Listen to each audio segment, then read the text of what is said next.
OCR is a very trendy sport at the moment for the last few years. It's a new sport also in Malta, relatively new, but it's very popular. So as an OCR athlete myself, and I compete locally and abroad, and I take OCR quite seriously. I do OCR classes. When I say classes, it's in a group.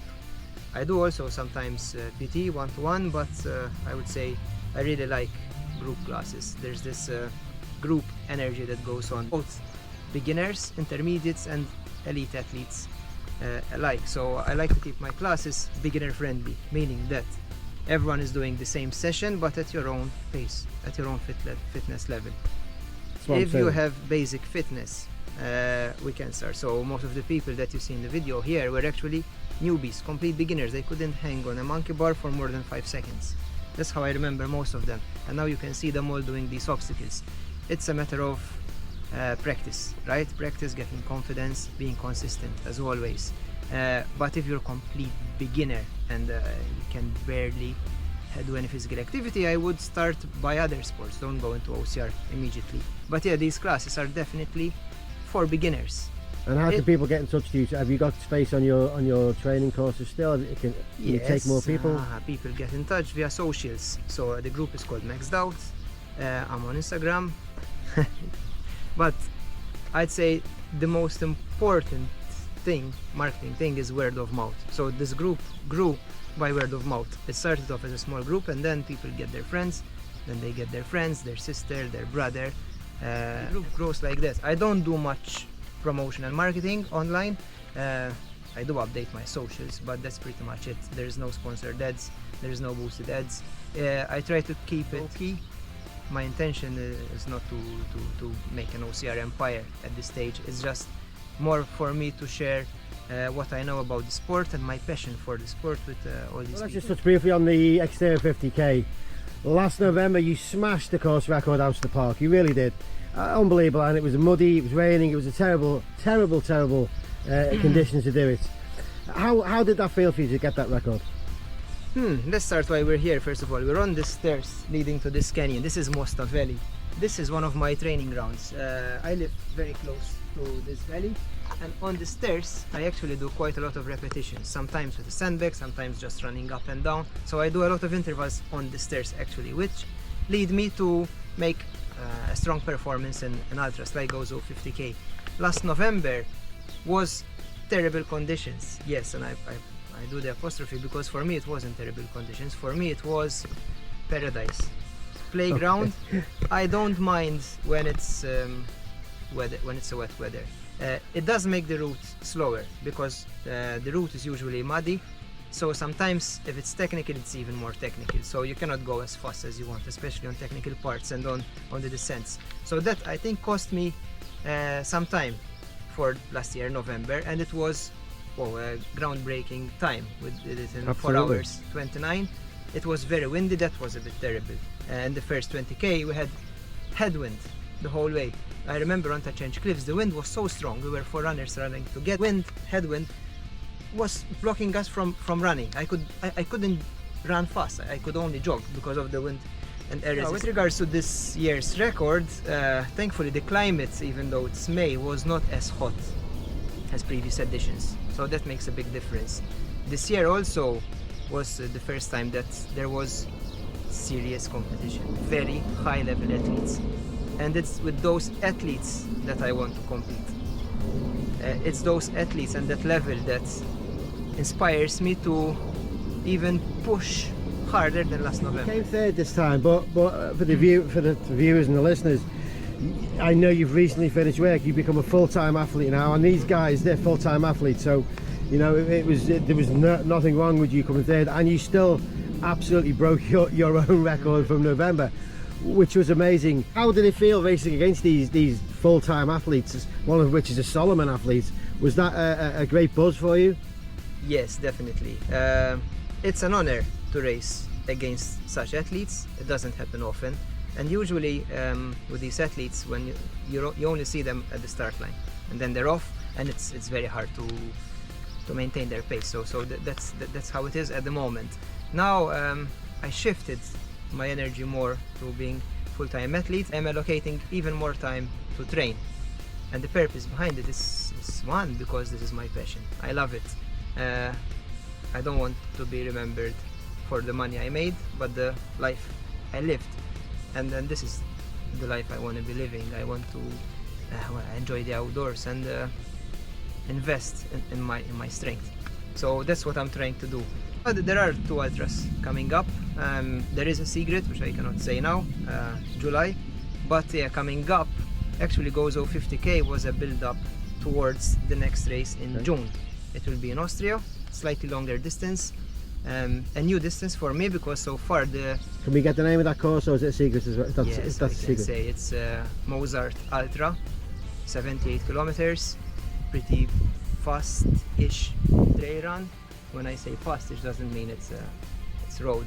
It's a trail run with 3,500 meters of elevation gain. You used to live in France, so you used to train a lot in the mountains, didn't you? Yes, but it was a quite short period in my life, just a few months, and that's how my love for trail running started.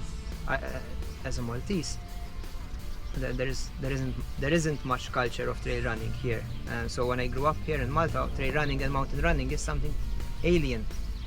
I didn't even have the least thought that it existed. Then I moved to France, in Chamonix, and I saw trail runners running up and down the trails, and for me it was mind-blowing. How can these guys run up mountains? I couldn't do it for sure. I could, well, trek up the mountain and trek back down, but I couldn't run. These guys inspired me. I wanted to do what they were doing, and I thought, if they can, I can. So I started practicing trail running. You've certainly shown everybody that you've got a massive capability, and potentially the future, I think, is massive for you. I just feel like anybody who's thinking about getting to trail running in Malta, do you need special equipment? How would you go about just making your first steps into trail running, or even road running? What do you need in particular, do you think? Nothing much. You need desire, you need a pair of legs and some time. Shorts, t-shirts, very basic. You don't need much. In Malta there are beautiful trails, as well as in Gozo.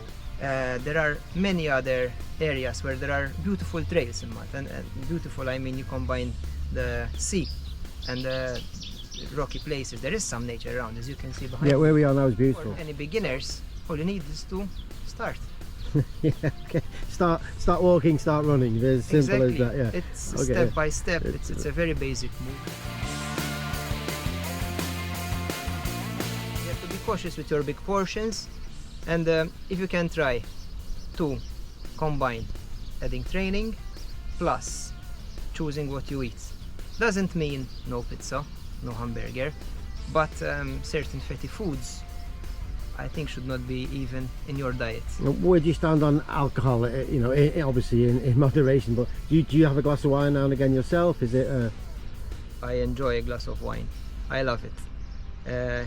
But I think without alcohol, it would make the athlete life more complete. So if I had to ban a few things from my diet to even improve further, it would be a complete cut on alcohol. Boring life, I know, but if you want to be the best, then you have to make this kind of sacrifices. Now, come on, be honest. You must eat chocolates and Yes, and chewy sweets. Well, and- tell us your favorite chocolates. I have a weakness for sugar, so the second thing is I would eliminate alcohol and sugary foods. No sugary food and no chocolate at all. But In the perfect world, if you wanted to be, yes, you know, yes. But unfortunately for me, sugar is a weakness. I think because I'm burning a lot of calories daily. So since I started trail running in Chamonix, I think my dream race would be CCC as part of the UTMB week. This is a 101 kilometer race, 101. It's a route that I know, it's a route that I've walked, it's a route that I've ran. I know the places, so this would be my dream race. But not only, I would like to compete again in the Spartan World Championships and bring a medal, hopefully. Last year I managed to bring a medal in my age group in the Spartan European Championships, which was in Verbier, Switzerland. This time I want to take it to the international level and go beyond Europe and compete in the Spartan World Championships. One final question for me, and then you can add if you want. We've got the Iron Jode World Championship coming up. Is it a Malta team? I know you're not in it this year, because that's not what you do. Is the Exactly. backyard Exactly. super long ultramarathons. But have you got any words about the event? Any advice for the team members, or wish them well, whatever? Well, good luck to anyone participating in any event, not just this one. But regarding this one, put the training load in, prepare well. As I say to most of my athletes, fail to prepare, prepare to fail. Now this is a very tricky event, it's a very long distance event. So yeah, it requires both physical and mental training. So I'm sure you guys got what it takes if you are on the team. It's well, once in a lifetime experience, I guess. So of course I wish you luck, guys. Have you got a particular person in any sport that just inspires you with what they do? Let me think. It's hard to choose one person, but I would open this question to all the elites out there that have taken it to the next level, that are the benchmark of what it is to be an athlete. And they are my inspiration, because they can do things in training and racing and life that I cannot do myself. So all those elites which are better than me are my inspiration, because they show me the benchmark. They show me that where I've reached so far is just half the way. There's so much more where I can go. And these races where I don't win, where sometimes the level is so high that I'm towards the end, those are the races which allow me to grow more, because I realize that, oh my god, right, there's such a long way to go. Keep grinding. From tomorrow we keep grinding, we keep working hard. There's much more that you can achieve. So there's some amazing Maltese athletes for sure. You're certainly one of them. I mean, we're all going to be watching your progress in the future. I know we all wish you well. We're all proud of you. Maltese, English, everyone that lives on this island and everyone knows you. I know we're proud of you. You're a good guy. You always make time for your adoring fans. Even on the start of a race line, as you tell me, people will come up. You've always got time for people. And I am humbled. I am honored to be in this position, because I never thought that just a regular guy, a regular boy from Malta could be in this position. So I just try to keep focused on my values, on what I enjoy to do, to love what I do and to do what I love. And if that inspires people, that's a bonus. So well, I feel just myself, happy doing what I love. It's onwards and upwards. You're humble, and you've got a lot more to show us, and that's what's important. So yes, keep going. Yes. I think this is the tip of the iceberg, actually. So I just made this move to try and go pro in training on purpose. I want to take it to the next level. So I do believe that this is the tip of the iceberg. So where I've come so far in the last 6 years was a foundation, but now I will do my best to even bring more medals to Malta, to wave the Malta flag even higher and prouder in international races. We all do wish you luck. I hope you come back and catch up with us in a year's time with another video, see what your progression is. Obviously we'll all follow you on social media. We wish you all the best luck in the world, every single one of us, and it was amazing speaking to you. I know you're so busy, and thank you so much for that, my friend. Thank you for your time, especially those who watched the whole interview. They all will, I promise.